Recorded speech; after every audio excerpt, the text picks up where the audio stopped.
toutes et merci de participer à cette nouvelle édition de Parole d'Alumni. Bonjour Charlène. Bonjour, enchantée. Alors, le principe de l'heure qu'on s'apprête à parler, à passer ensemble, c'est de vous présenter le parcours de l'un de nos anciens élèves, donc en l'occurrence Charlène ce soir. L'idée, c'est que vous compreniez ses motivations pour se reconvertir, comment elle s'y est pris, comment s'est déroulée sa formation chez Jeddah, et puis surtout, quel a été son parcours depuis. Alors, en attendant que tout le monde puisse nous rejoindre et se connecter, je vous propose qu'on fasse un peu connaissance. Donc, vous avez un petit chat à droite de l'écran.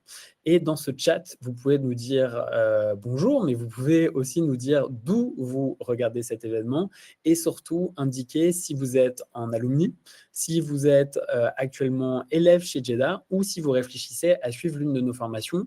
Ça nous aidera avec Sabrina qui m'accompagne pour modérer ce parole d'alumni, à peut-être orienter au mieux les questions et la manière dont on occupe leur avenir. Alors, avant de débuter, je vais me présenter rapidement. Donc, Benoît, je suis le directeur marketing de Jeddah et exceptionnellement, aujourd'hui, je remplace la personne qui est en charge de notre pôle carrière. Donc, pour vous expliquer un peu, le rôle du pôle carrière, c'est de vous accompagner avant, pendant, mais surtout après votre formation pour trouver un emploi et vous insérer professionnellement.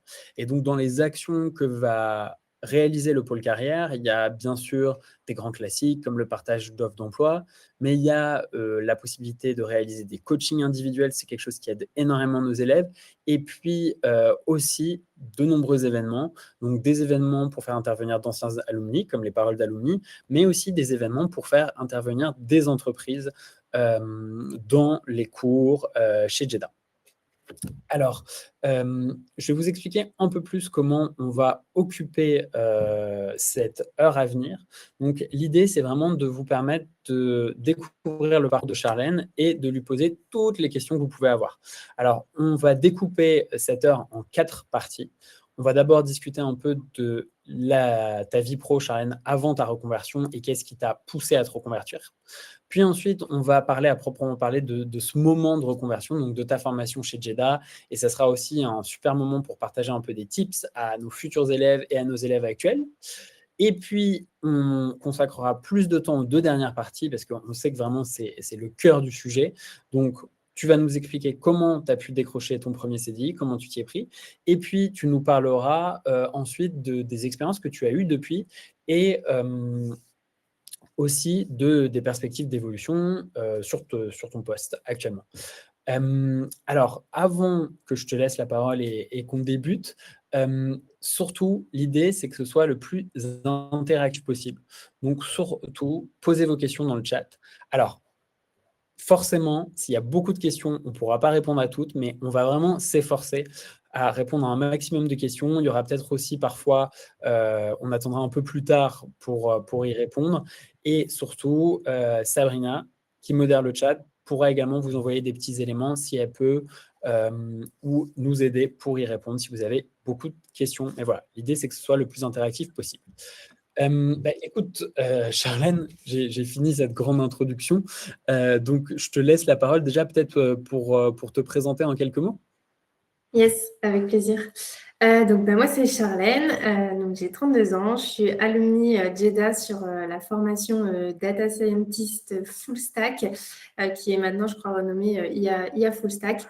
Et j'ai suivi cette formation, du coup, maintenant en 2020. Donc, c'était il y a 6 ans quasiment.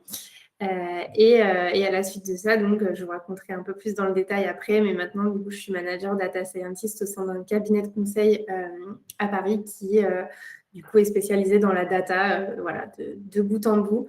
Voilà pour la petite introduction et j'ai hâte de vous partager voilà, mon expérience. Et si vous avez des questions, voilà, comme l'a dit, n'hésitez pas. Trop bien, merci beaucoup.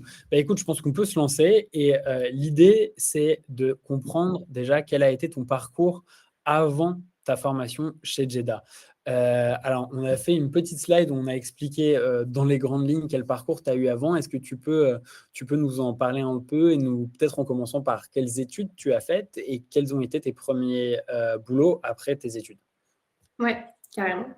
Donc moi, j'ai fait un master, donc un master mathématiques et informatique avec une spécialisation actuariat sur la dernière année. Donc pour ceux qui ne savent pas, l'actuariat, c'est ce qui va toucher à tout ce qui va être études de risque dans les grosses sociétés d'assurance, donc dans les sièges sociaux. Et ça va être vraiment voilà, études de probabilité des risques, etc. Donc ça, c'était vraiment la spécialisation sur la fin de la dernière année de mon master. Mais donc, j'ai eu quand même des bases en statistique, en mathématiques pures et en informatique avant, du coup, pendant mes études, avant ma reconversion, si on peut dire. Ensuite, donc, ce qui s'est passé, c'est que j'ai commencé à faire un premier stage du coup en actuariat, puisque c'est ce vers quoi je me dirigeais à l'époque.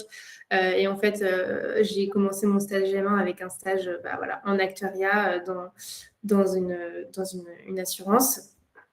Et puis ensuite, de fil en aiguille, le stage de Master 2 s'en est suivi aussi en actuariat parce que forcément, j'avais déjà eu une première expérience en M1, donc c'est tout de suite plus facile d'aller vers ce vers quoi on connaît déjà. Et il y avait pas mal de débouchés, enfin, il y a pas mal de débouchés en actuariat, donc c'est plus les entreprises qui viennent nous chercher carrément à la sortie d'école et qui nous proposent toutes leurs offres de stage avec promesse de CDI à la fin du stage, tellement c'est un secteur qui recrute. Donc, voilà, c'est un moment où on n'a pas trop le temps de réfléchir à ce qu'on veut vraiment, tellement il y a plein de possibilités qui s'offrent à nous. Et donc, voilà. Et donc, j'ai, à la suite de ce stage, du coup, décroché mon premier CDI, donc dans un cabinet de conseil en actuariat, à Paris également. Et puis, j'ai commencé, on va dire, ma carrière dans ce secteur-là, donc en faisant voilà, on va dire des probabilités, des statistiques, du code un peu aussi, mais toujours dans le domaine vraiment spécialisé dans l'assurance et dans l'actuariat. Ok. Et alors, à ce moment-là, alors je pense que déjà, il y a deux questions. Il y a une question, mais peut-être qu'on en parlera un peu plus tard quand on va parler de la formation, mais que c'est une formation et un monde qui est quand même assez cousin du monde de la data. Donc, Ouais. pourquoi cette envie de reconversion vers la data? Peut-être que tu peux répondre maintenant, finalement. Et puis aussi, qu'est-ce qui se passe au bout de 3-4 ans? Pourquoi tu as envie de changer? Ouais. Donc en fait, il s'est passé plusieurs choses. Donc déjà, en fait, ce que j'ai oublié de dire dans un premier temps, c'est que pendant mes études et pendant mon master, il y avait un truc qui m'avait quand même marqué et qui m'est resté un peu en tête quand j'ai commencé, c'était qu'on avait eu une intervention quand j'étais en L2 de professionnels voilà, qui venaient présenter leur métier, etc. Et en fait, il y avait une dame qui présentait son métier et à l'époque, donc ça s'appelait pas data scientist, on parlait plutôt de data mining et donc elle avait présenté ça son job de data mining, de vraiment donner un sens à la donnée, plus du coup là appliqué au marketing. Je crois que c'était Eram ou Etam, la boîte pour laquelle elle travaillait. Et j'avais trouvé ça vraiment super intéressant voilà, de faire parler la donnée et d'en tirer des conclusions et d'aider les personnes voilà, qui s'y connaissent un peu moins. Donc ça m'était toujours resté en tête. Je m'étais dit à ce moment-là, ouais, ça c'est un truc qui m'intéresse. Et puis voilà, de fil en aiguille, finalement, je suis partie dans le parcours actuariat parce que voilà, c'était aussi plus simple de commencer par l'actuariat et justement de basculer vers la data plus tard que l'inverse. Donc, comme j'avais envie quand même de découvrir un peu cette partie-là, je suis partie dans ce sens. Et donc, au bout de 3-4 ans, je commençais un peu voilà, à avoir envie de changer, de découvrir un peu d'autres secteurs que l'assurance. Et le job de l'actuariat, je ne le trouvais pas assez concret à mon sens, à mon goût. Je voulais vraiment faire parler la donnée, enfin faire vraiment des choses qui soient plus concrètes. Et donc, c'est pour ça que je voulais aller plus sur le côté voilà, data scientist, étudier les données et prédire des choses qui servent voilà, vraiment à des personnes au quotidien. Et donc, c'est pour ça que j'ai commencé un peu à penser à une reconversion. Donc, dans mon cabinet de conseil, il y avait voilà, des petites bribes de formation, on va dire, à la data science, mais c'était 1 heure le soir dans l'année, donc on n'apprenait pas grand-chose et on ne pratiquait pas surtout, donc c'était clairement pas assez pour changer de voie. Donc, c'est là où j'ai commencé à chercher les formations qui existaient et où je suis tombée sur Jeddah. Ok. Et justement, donc ouais, pour bien comprendre, si je comprends bien, c'est que ça allait pas suffisamment loin ce que tu faisais en actuariat, ça te tentait, enfin, ouais, ou Ouais, en gros, les chiffres qu'on produisait, je trouvais ça que c'était pas assez. parlant, enfin, c'était pas assez concret, c'était pas dans plus des choses, tu vois, qu'on peut expliquer, tu fais quoi dans la vie, c'est toujours compliqué à expliquer. Enfin, c'est ça qui me manquait, en fait, c'était vraiment trouver plus un sens, en fait, à ce que je faisais. Voilà, après, dans l'émission que j'ai pu faire en data science, bon, bah, c'est concret, enfin, je fais ça pour aider telle personne à faire ça avec la donnée, et c'est hyper concret. On le voit au quotidien, en fait, c'est quelque chose qui, à mon sens, je trouve plus utile, mais c'est parce que voilà, je le vois, je le perçois, et c'est ça qui me manquait. Et donc à ce moment-là, alors un point que tu as peut-être pas encore mentionné, c'est que tu as suivi la formation chez Jeddah à temps partiel. Hem, Justement, toi, dans le cadre de la recherche de ta formation, qu'est-ce qui t'a amené à choisir Jeddah? Est-ce que c'est cette question de temps partiel ou est-ce qu'il y a d'autres aspects qui ont fait que ton choix s'est porté sur Jeddah? Ouais, il y avait clairement la question du temps partiel parce que je pense que je ne me serais pas lancée dans une formation en quittant mon job, etc. À l'époque, en tout cas, je ne me voyais pas faire ça. Maintenant, ça pourrait être différent, mais à l'époque, voilà, j'avais que 3 ans d'expérience. Je voulais quand même assurer un CDI, et donc je trouvais que le part-time était un peu gagnant-gagnant dans le sens où c'était le soir et puis un peu du week-end, et ça me permettait, voilà, de monter en compétences tout en restant dans mon CDI, sachant qu'à la base, je voulais potentiellement rester en fait dans mon entreprise de cabinet de conseil en actuariat et décrocher en fait des missions dans un premier temps dans ce cabinet-là, mais plus orienté vraiment data science du coup, parce qu'il y en avait un petit peu. Et donc, ce n'était pas forcément l'objectif de quitter ma boîte. Donc, c'est pour ça que j'ai opté pour le part-time. Et puis, pourquoi Jeddah? Ben, parce qu'il y avait le part-time, mais aussi parce que c'était du présentiel, et c'est quelque chose que je recherchais parce que je pense que j'aurais plus de mal à suivre, voilà, une formation en plus le soir et le week-end à distance. Enfin, ça commence à être dur de se concentrer plus, etc. Et du coup, je pense que le présentiel a fait que c'était mieux et plus facile de vraiment être à fond dedans, quoi. Ok. Et alors effectivement, donc tu nous disais c'était pendant le Covid, donc ça remonte pas mal. Ouais. Depuis, les choses ont pas mal évolué et effectivement maintenant notre part-time il est en distanciel. Et le format a un peu évolué par rapport à ton époque.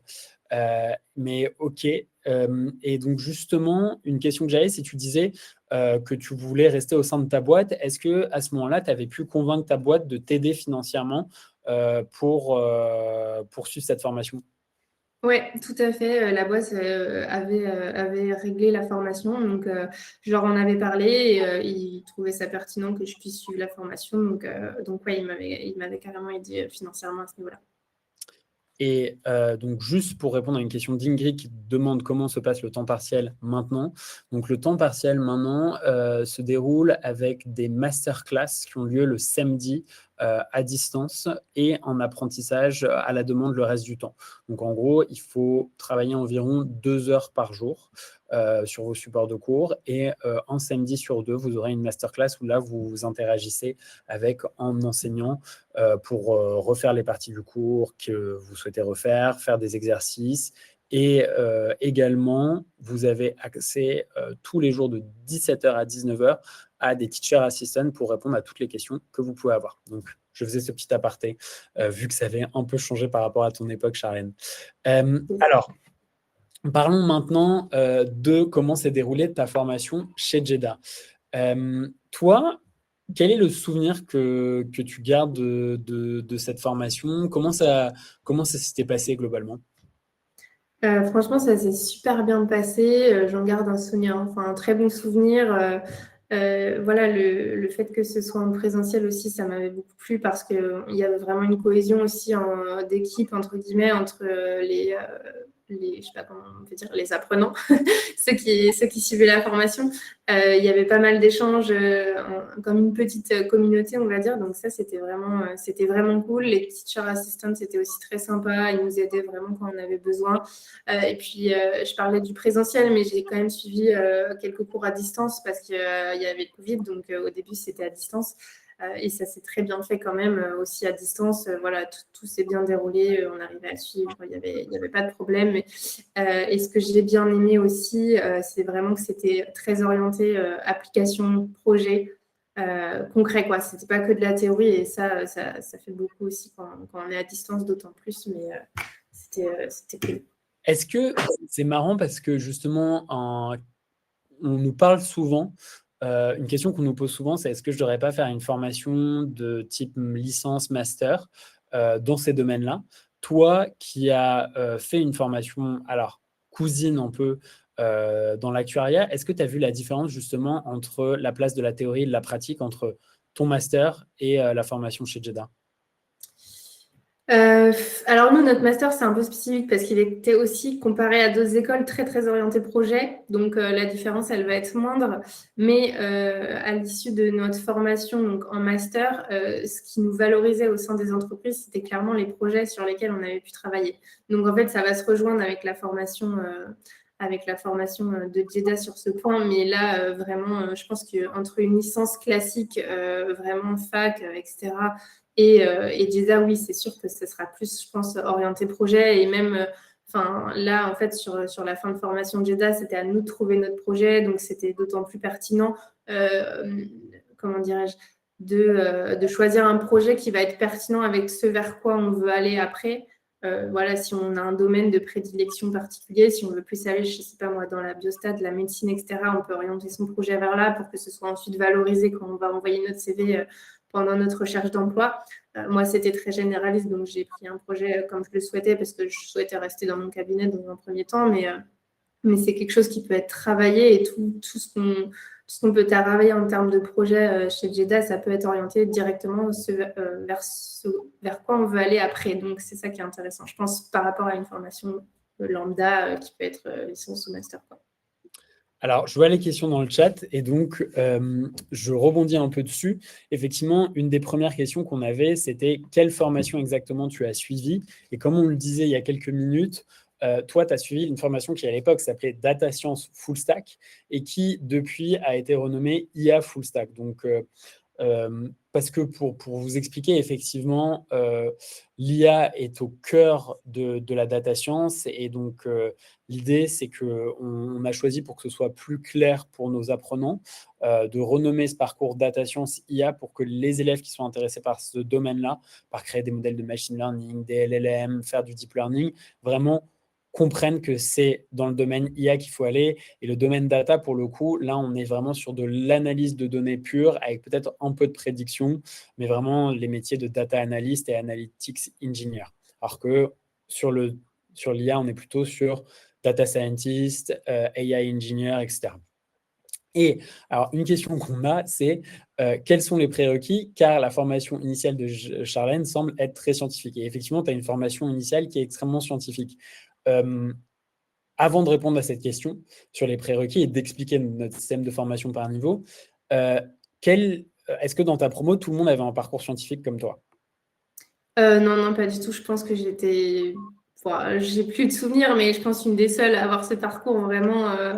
Enfin voilà, moi j'ai vraiment eu ce parcours et pour dire, en fait, je suis arrivée dans mon master et l'année d'après, ils introduisaient la partie data science dans ce master-là parce que justement, à l'époque, ça n'existait pas encore et donc ils ont introduit ça après. Mais clairement, si je l'avais fait pendant le master, j'aurais peut-être pas eu besoin de la formation. Mais là, il me manquait quand même toute la partie deep learning, création de modèles d'intelligence artificielle. Ça, on n'avait pas du tout vu. Et c'est pas quelque chose que j'avais vu auparavant, donc je partais pas de zéro parce que j'avais des bases effectivement en statistiques, etc. Mais c'est pas le plus important dans la formation, enfin dans le sens où c'est pas la plus grosse partie, c'est les bases, mais après ce qu'on apprend, je l'avais pas du tout vu, donc voilà. Et effectivement, pour répondre maintenant à la question d'Ingrid, chez Jeddah, il y a des prérequis pour rentrer en full stack. Et effectivement, en full stack, il faut avoir des prérequis de développement. Donc toi, tu avais déjà développé, pas nécessairement en Python, mais tu avais quand même un peu des bases. Et puis, il faut avoir des bases en statistiques pour pouvoir suivre la full stack.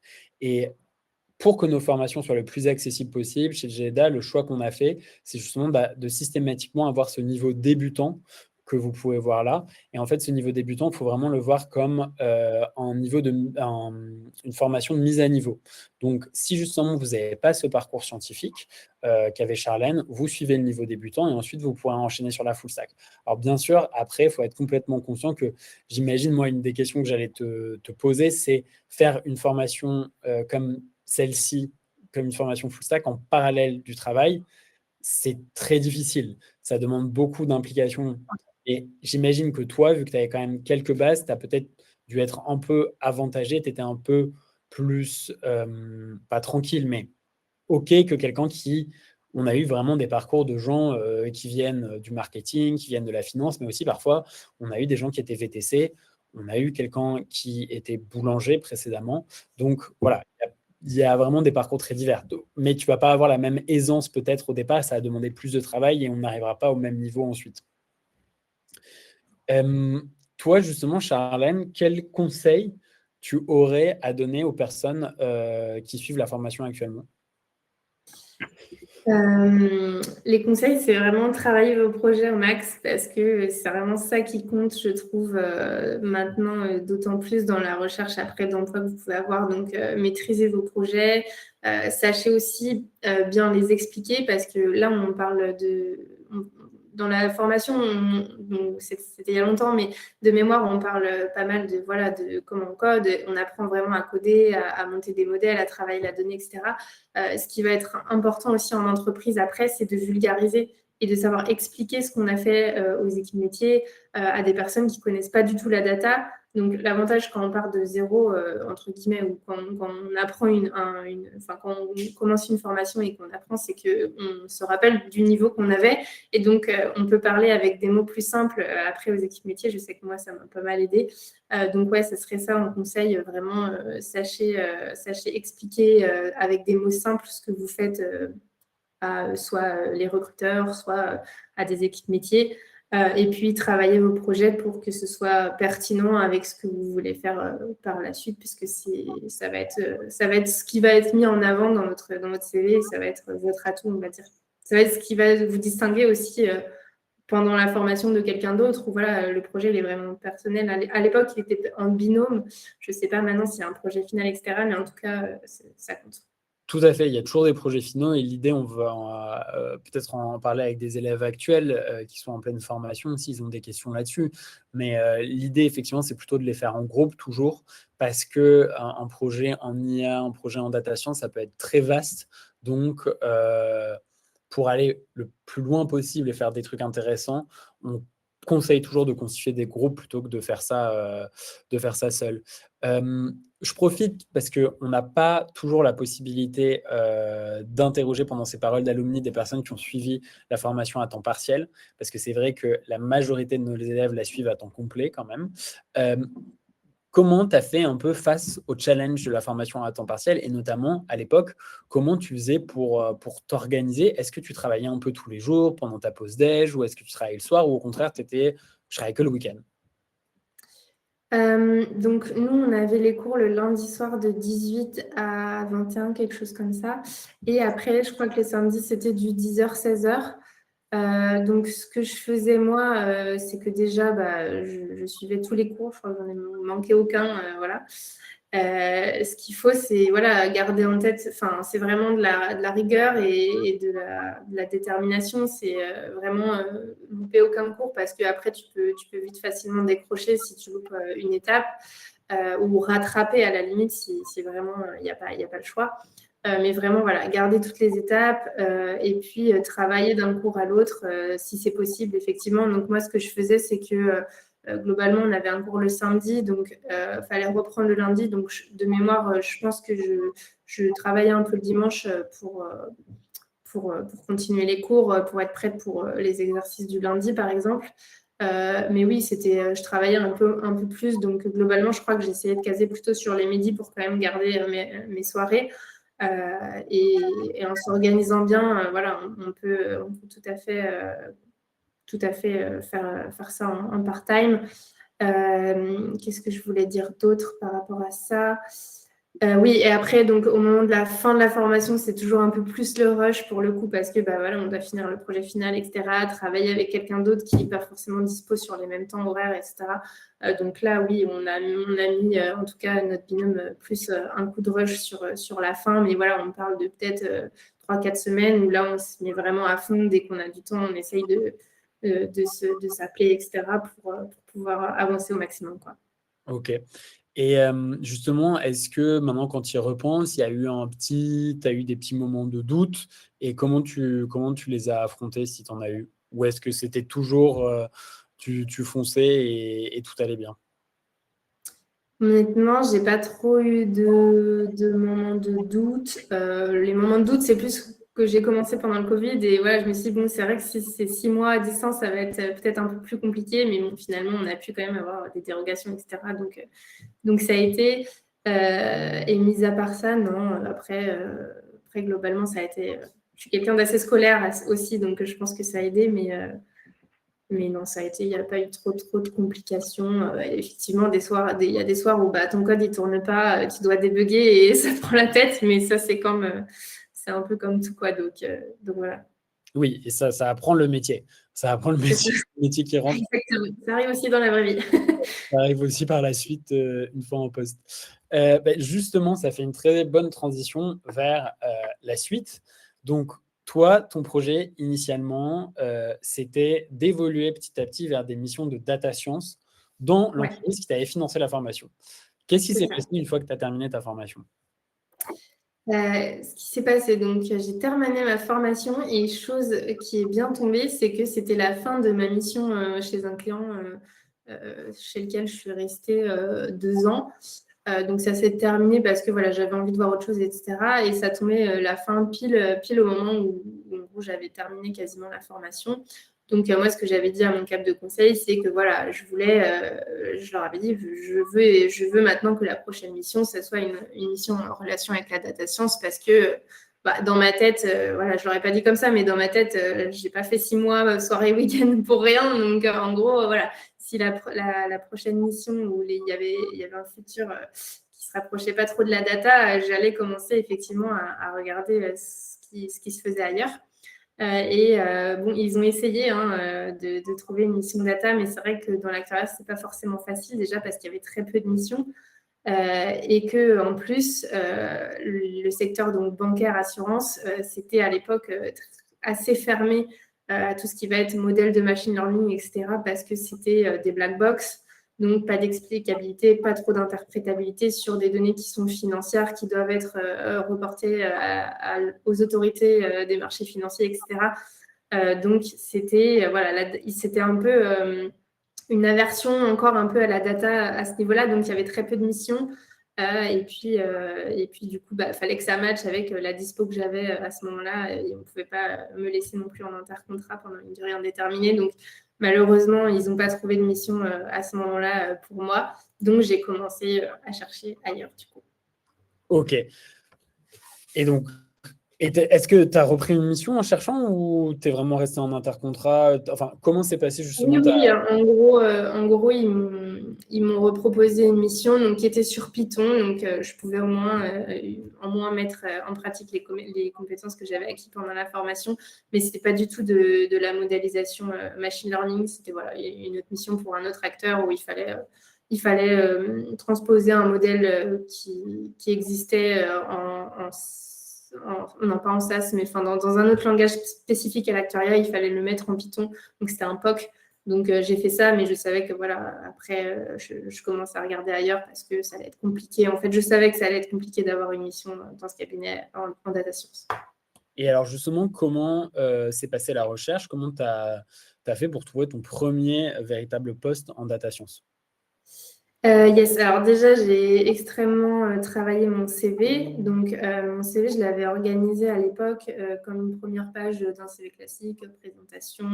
Donc, j'avais bien mis en avant la formation JEDA et c'est quelque chose qu'on a aussi travaillé pendant les cours à JEDA, la mise en valeur de notre CV. Donc, en fait, j'ai même pas eu trop besoin de le faire parce qu'on l'avait quasiment déjà fait pendant la formation. Ça, au moins, c'était du temps de gagner.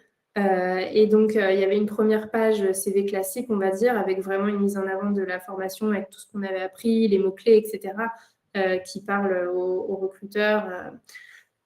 Et il y avait une deuxième partie, du coup, qui était plus comme un portfolio où on mettait en avant justement les projets qu'on avait faits pendant la formation pour montrer un peu les expériences qu'on savait faire en data science aux recruteurs. Et donc là, il y avait 1 ou 2 pages, je crois, de portfolio où j'avais mis en valeur mon projet final notamment. Et donc, une fois que j'avais fait ce CV-là, après, j'ai cherché comme on cherche un job de façon classique. Donc, sur LinkedIn, j'ai tapé data scientist à Paris, etc. Sur Welcome to the Jungle. Donc, j'ai envoyé pas mal de CV. J'ai eu quelques entretiens. De mémoire, j'en ai eu 3 ou 4. Dont un chez AXA, donc quand même dans le domaine assurantiel. Donc, j'ai essayé de sortir, mais je ne me fermais pas en fait à ne pas aller dans l'assurance. Je me suis dit, ça peut aussi être une transition de partir vers un domaine que je connais qui est l'assurance, mais vraiment d'avoir une mission, d'avoir un poste data science appliqué à l'assurance pour ensuite, du coup, changer éventuellement de domaine plus tard et aller plus vers des choses comme le marketing qui m'intéressait à l'époque, quoi.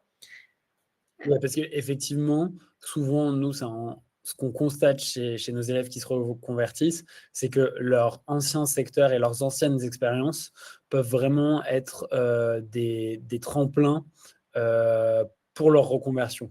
Donc, effectivement, si par exemple vous voulez devenir data analyst et qu'auparavant vous aviez un métier complètement différent, peut-être que d'être data analyst dans le secteur dans lequel vous avez fait carrière jusque-là, même dans un métier différent, vous avez une expérience sectorielle, c'est un métier qui nécessite une bonne compréhension du business, donc ça aide beaucoup.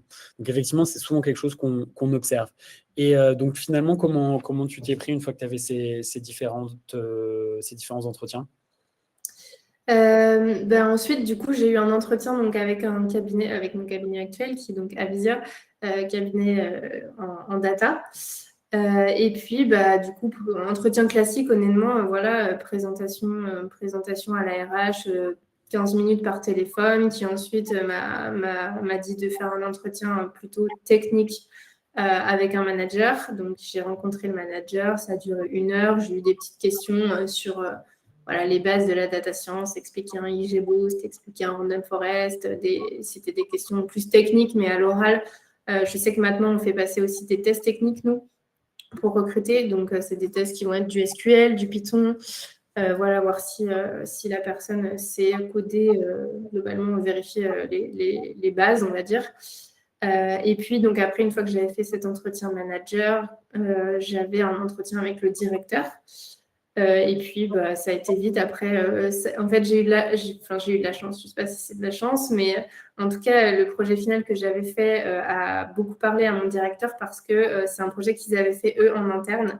Donc, c'était un projet où j'essayais de détecter si la personne, sur une image ou une vidéo, portait un masque, Covid ou pas. Hein, c'était dans la tendance. Et en fait, ils avaient fait ce projet en interne. Donc, lui, ça lui a carrément parlé. Il s'est dit, elle est capable de faire ça. Elle va très bien s'intégrer dans notre environnement parce que c'est quelque chose qu'on a fait en interne. Donc, ça lui a clairement parlé. Et puis après, le reste de ma présentation l'a plu aussi. Donc, après, j'ai été prise, quoi. Si je comprends bien, c'est un peu ce que tu nous disais tout à l'heure, mais ce qui a vraiment fait la différence, selon toi, c'est les projets et le fait justement que tu aies un projet final bien mis en avant, les autres projets bien organisés dans ton portfolio et que ça montre que tu avais les compétences. C'est ça. Globalement, c'est ça. Et c'est ce qu'on cherche aussi donc maintenant, je suis passée aussi du côté recrutement. C'est aussi ce qu'on va chercher. Et nous, si on voit un profil qui s'est reconverti, ça ne va pas forcément nous faire fuir. Par contre, ce qu'on veut, c'est que la personne, elle ait pratiqué, qu'elle ait vraiment mis les mains dans le cambouis et qu'elle affiche pas une formation. J'ai suivi comme un MOOC en ligne ou des choses comme ça. On va vraiment chercher à aller savoir si effectivement elle a bien compris ses projets, si elle les a faits, si elle les maîtrise et effectivement voir si ça marche. Ça ne fait pas forcément peur un profil reconverti, mais par contre, on va chercher à ce qu'il y ait vraiment de l'expérience et qu'il ait mis les mains dans le cambouis, quoi. Ok, et je pense que ça, de toute façon, ça vaut vraiment pour les profils en reconversion, mais aussi pour les profils juniors actuellement, hein. C'est-à-dire, il y a un vrai besoin de montrer que vous êtes capable de faire des choses dès le départ, notamment avec le développement de l'IA, qui peut faire que former les gens à des tâches pratiques et les entreprises peuvent un peu se dire, bon, on n'a pas le temps, etc. Donc, elles recherchent de plus en plus des gens qui, même juniors, même récemment reconvertis, sont capables de faire plein de choses. Justement, c'est archi intéressant que toi, tu sois passé de l'autre côté de la barrière et que tu mènes des entretiens. Toi, maintenant avec le recul et avec cette expérience-là en plus, quels sont les conseils que tu donnerais pour bien réussir des entretiens?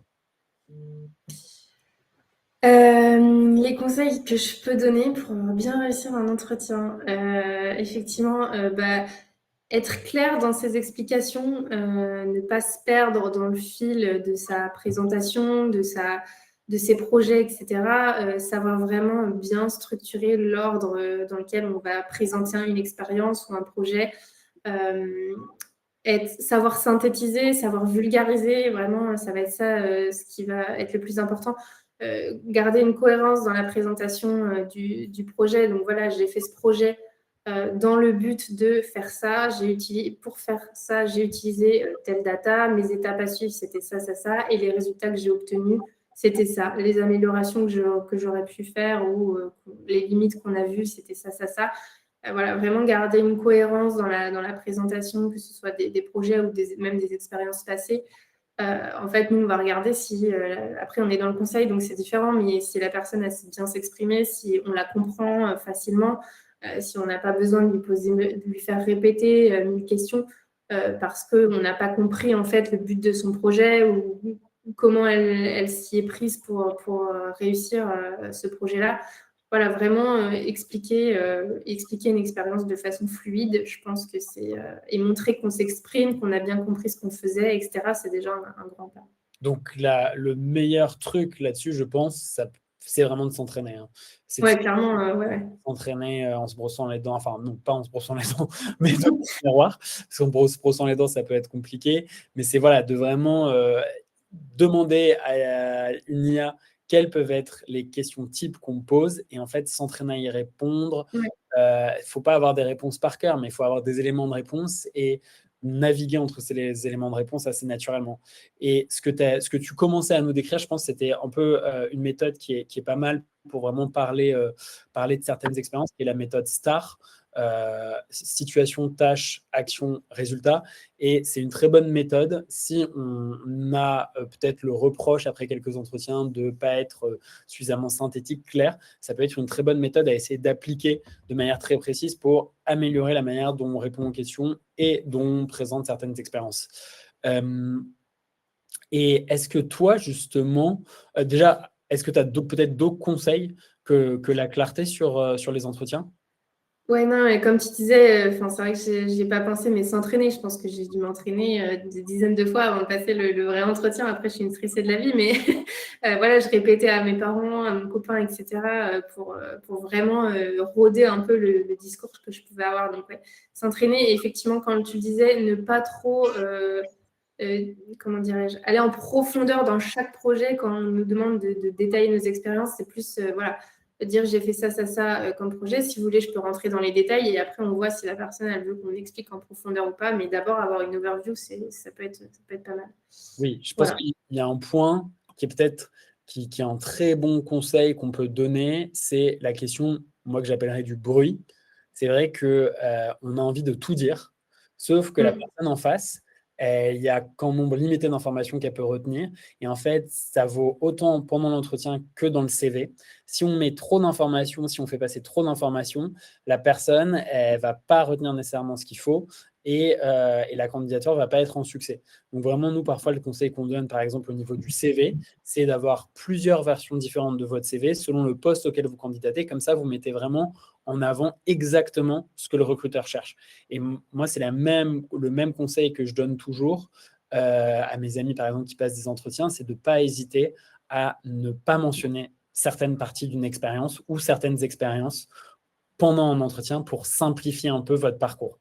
Parce que si on dit tout, ben en parcours, c'est riche, il y a plein d'étapes différentes, mais parfois le recruteur ou le manager, ça va l'inquiéter alors que ça devrait pas l'inquiéter. C'est ça. Euh, alors, moi, une petite question que j'ai, c'est aussi concernant les tests techniques. Quels conseils tu donnerais pour te préparer à des tests techniques et pour réussir des tests techniques? Et on avait une question de Sébastien aussi qui nous demandait, est-ce qu'on a le droit d'utiliser des LLM pendant les tests techniques? Alors, c'est une question compliquée. Conseil pour se préparer à un test technique. Maintenant qu'on a l'IA, je dirais que c'est de le faire avec l'IA, de dire voilà, je sais que on peut dire à l'IA, voilà, j'aimerais prépare-moi un test technique sur ce poste-là, donc on peut lui envoyer le poste. On ne sait peut-être pas forcément. Des fois, on sait en avance sur ce quoi on va être testé. Si c'est par exemple c'est du code, je sais pas, du Python ou plus vraiment ça va être plus des parties théoriques sur le machine learning, ben juste de demander à l'IA, voilà, pose-moi des questions tests sur le machine learning, et ils vont me dire ok, es-tu capable de m'expliquer ce que c'est un XGBoost comme si j'étais un enfant de 5 ans? Bon, ben, en vrai, à force d'itération, vous allez réussir à avoir ces bases-là. Je pense que c'est une chose sur quoi l'IA est bonne, parce qu'il y a déjà plein de tests techniques qui ont été faits, donc sur les modèles qui ont été entraînés. Donc, je pense que c'est vraiment quelque chose qui est facile à faire avec l'IA, que ce soit niveau code aussi. Et voilà, fais-moi un test SQL, un test Python, ça c'est vraiment hyper facile. On peut même varier les degrés de difficulté. Et après, peut-on utiliser les LLM pour répondre, l'IA pour répondre aux tests techniques? Oui, on peut, ça dépend des entreprises. Et les entreprises sont aussi en train de s'adapter pour se dire, OK, comment maintenant, en fait, on réadapte nos tests techniques pour pas que ce soit fait avec, pour qu'on évalue vraiment le candidat et pas le LLM qu'il y a derrière. C'est un vrai challenge, je pense, aussi pour les entreprises. Mais après, ça va se voir. Et nous, ce qu'on fait aussi, c'est que de toute façon, on repose des questions techniques derrière un entretien. Donc, si la question technique, le test technique a eu 100 ou 80% et qu'en entretien, on pose une ou deux questions et on voit que c'est complètement chaos, là, ça va faire tâche. Et aussi, ça se voit quand c'est codé avec une IA. Si c'est par exemple des tests techniques de code, l'IA code toujours de la même façon. On le voit très vite quand c'est codé avec l'IA. Donc, nous, on va recommander, par exemple, de ne pas utiliser l'IA. Maintenant, si le candidat le fait, on va le voir. Donc, ça peut aussi le desservir. Donc, voilà. Donc, clairement, respecter les règles du jeu telles qu'elles sont énoncées. Si on peut utiliser l'IA, allez-y. Si ce n'est pas le cas, il faut être absolument réglo, parce que ça se verra à un moment ou à un autre. C'est ça, il y a aussi des entreprises qui disent, on sait que maintenant il y a l'IA, donc vous pouvez l'utiliser, sachez que ça se voit, il n'y a pas de problème, mais essayez de faire par vous-même, et si vous l'utilisez, dites-nous un peu pourquoi, etc. C'est pour aller plus vite, ou c'est parce que tu ne sais pas faire, voilà. Et je pense que quoi qu'il arrive, là où il faut se rassurer, c'est que les entreprises essayent vraiment, les recruteurs, d'analyser la manière dont vous raisonnez, plus que le fait d'avoir juste à 100% des questions qui vous sont posées. S'ils voient que vous vous posez les bonnes questions, que la manière dont vous discutez avec le manager, si le test technique a lieu en direct, est intéressante, etc., ça va les rassurer, même si vous n'avez pas la réponse à tout ce qu'on vous demande. Donc, justement, une question que j'avais pour toi, c'était par rapport à ton syndrome de l'imposteur, parce que souvent, dans nos élèves qui se reconvertissent, il y a un moment ou un autre où ils ont ce fameux syndrome de l'imposteur, de se dire je ne suis pas à ma place, je ne suis pas forcément à la hauteur, etc. Est-ce que toi, c'est quelque chose auquel tu as fait face, ou au contraire, pas du tout, tes expériences précédentes t'avaient vraiment armé et tu t'es senti toujours capable et à l'aise? Oui et non, c'est-à-dire que forcément, quand après on décroche le job, on se dit ok, maintenant il va falloir y aller. Après, je trouve que après la formation, je me sentais quand même assez confiante, dans le sens où le projet, je l'avais fait vraiment de A à Z avec ma binôme, et j'étais quand même assez fière de ce projet, assez fière de ce qu'on avait fait.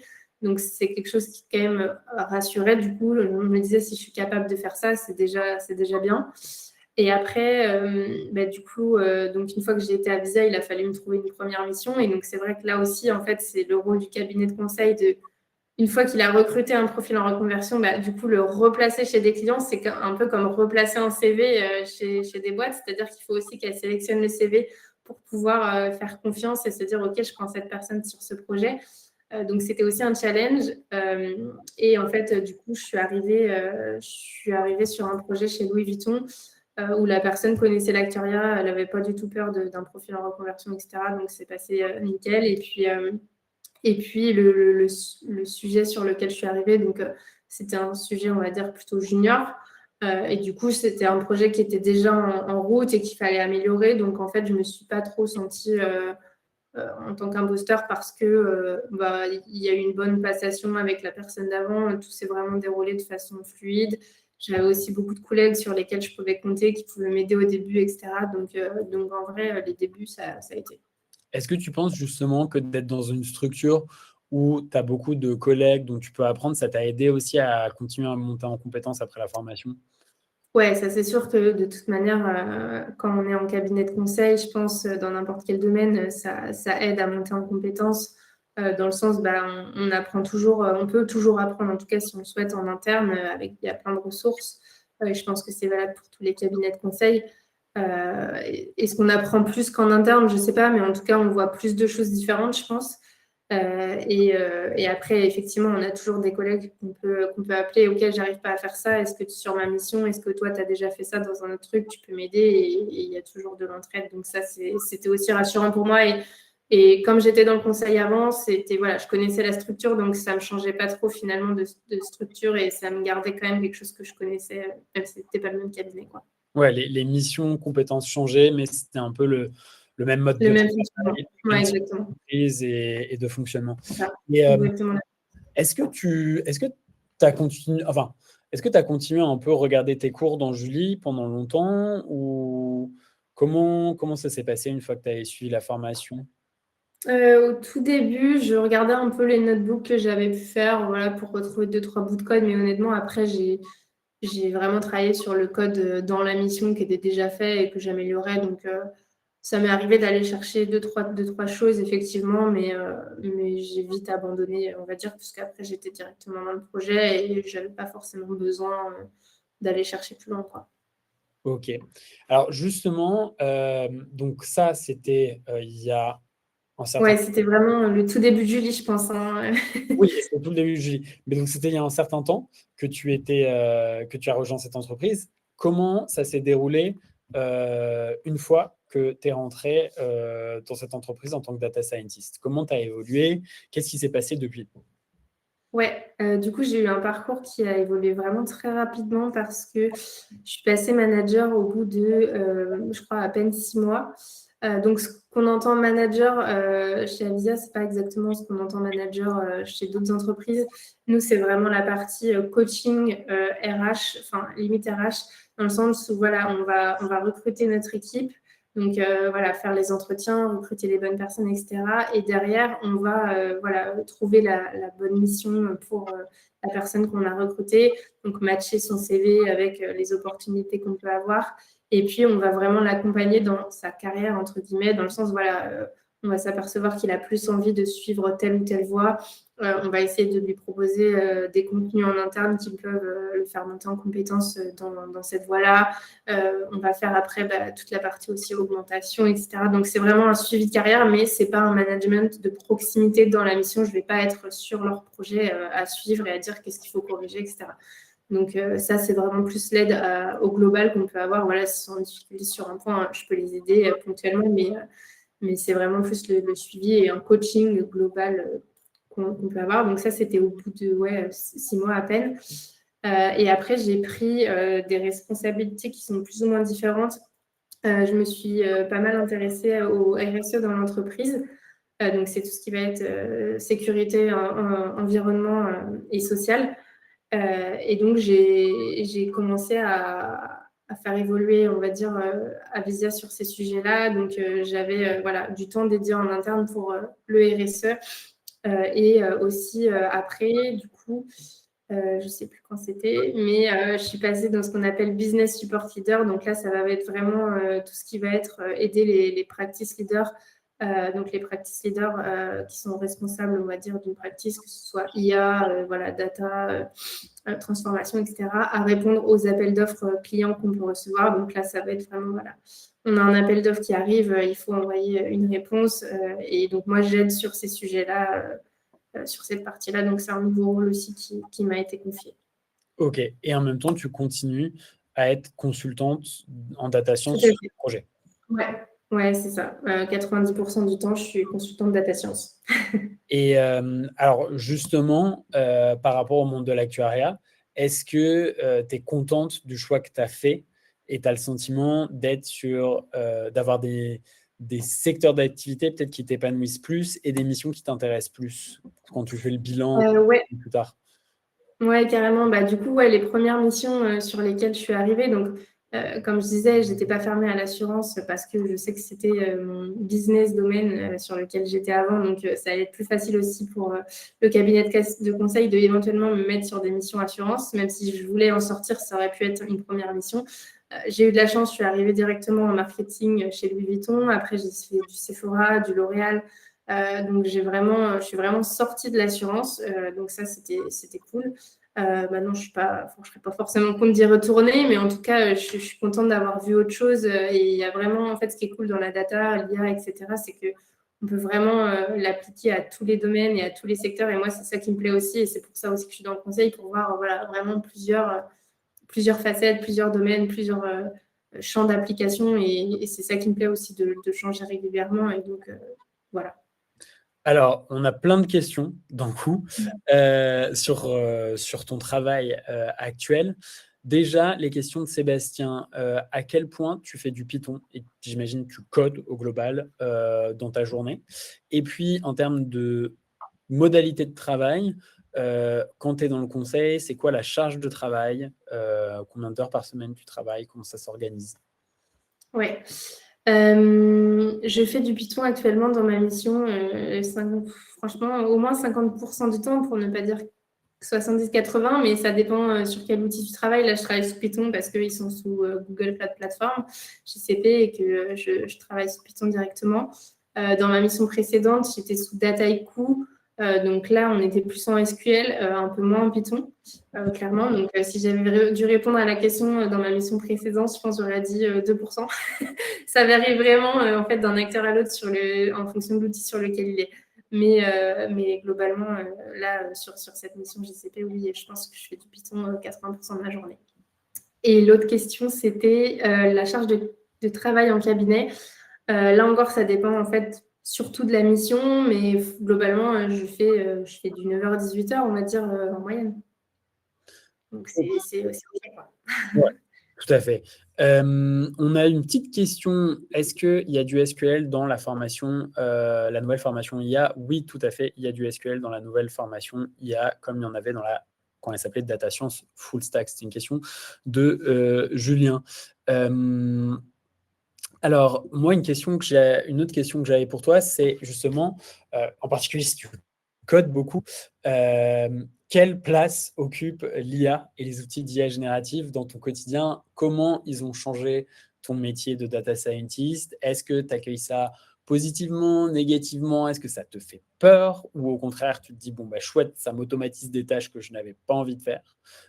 Comment ça se passe? Ouais, alors clairement, ça change le quotidien. C'est clairement quelque chose qui va, je pense, bouleverser les métiers à venir, même que ce soit dans la data aussi. Dans mon quotidien, je l'utilise clairement pour coder. Voilà, on a là chez L'Oréal on va dire un GPT en interne, quoi, un agent en interne. On ne peut pas faire ça sur les outils externes parce que c'est bloqué tout simplement pour la confidentialité et tout ce qui s'ensuit. Mais cet outil-là, oui, tous les data scientists l'utilisent au quotidien et on code des choses en bien moins de temps qu'on l'aurait fait il y a 3 ans, c'est clair. Donc oui, c'est quelque chose qui va être utile. Maintenant, c'est quelque chose qu'il faut comprendre. Il y a beaucoup de la tendance du vibe coding, pardon.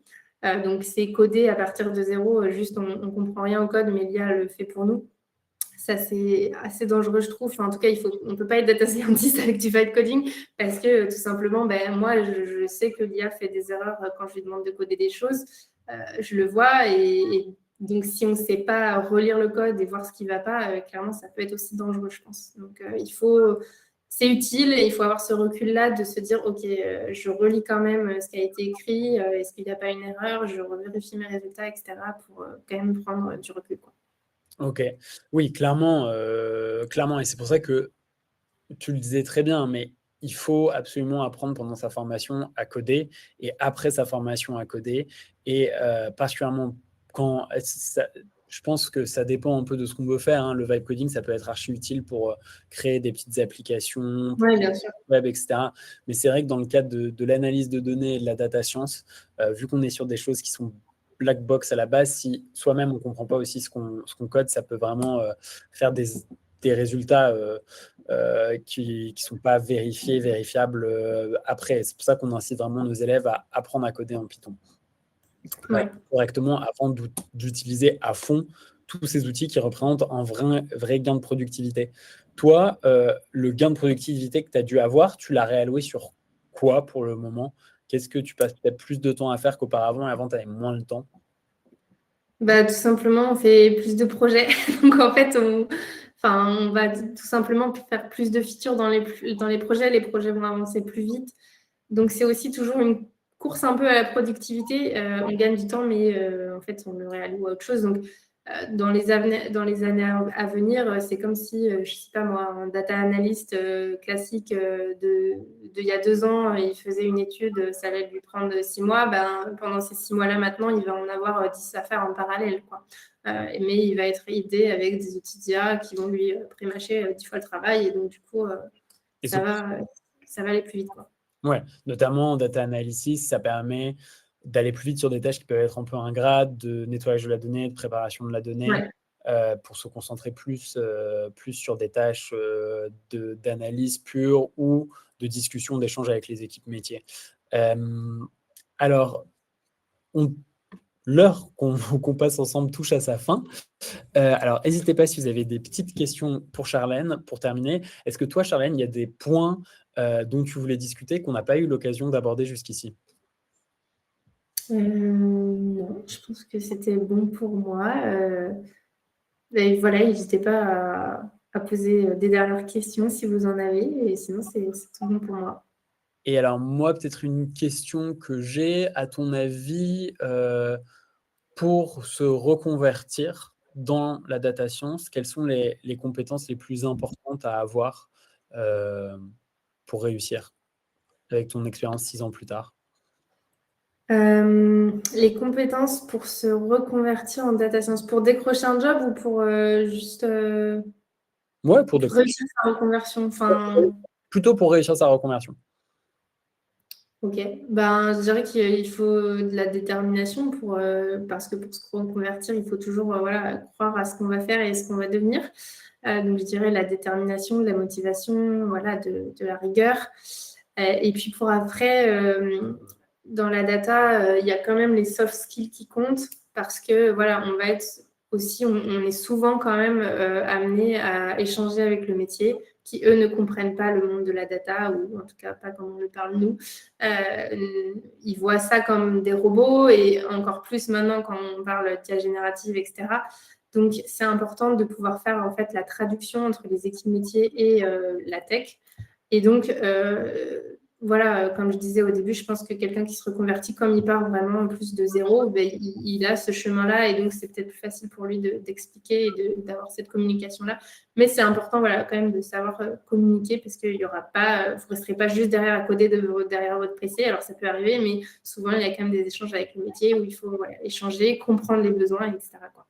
Et clairement, tu le dis très bien, effectivement, c'est une des forces et il y en a plusieurs des profils en reconversion et il faut vraiment avoir ça en tête quand on se reconvertit. Certes, c'est un profil qui est un peu différent des juniors qui sortent d'école, mais il y a plein d'avantages à un profil en reconversion et je pense que le fait que tu aies été embauché et que tu aies gravi les échelons assez rapidement dans la société dans laquelle elle est actuellement montre qu'il y a des vraies forces au profil en reconversion.